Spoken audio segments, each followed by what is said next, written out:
গাধা আর ঘোড়া। একটা গাধা ভারী বোঝা পিঠে নিয়ে অতি কষ্টে পথ চলেছে। এমন সময় এক লড়াইয়ের ঘোড়া খটখট করে সেই পথে এসে গাধাকে বলল, এই গাধা, তাড়াতাড়ি পথ ছেড়ে দে আমায়, না হলে এক লাথিতে তোকে শেষ করে দেব।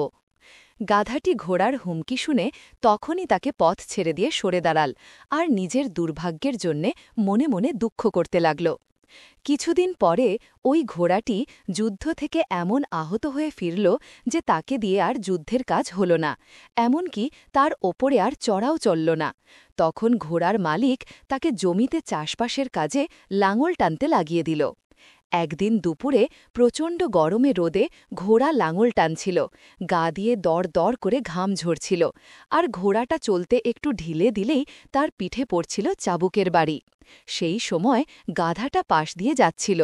ঘোড়াটাকে সে এই অবস্থায় দেখে নিজের মনে মনে বলতে লাগল, আরে কপাল, একেই তো একদিন আমি ঈর্ষা করেছিলাম ওর সৌভাগ্যের জন্যে, আর এখন তো ওর অবস্থা দেখে চোখে জল আসছে।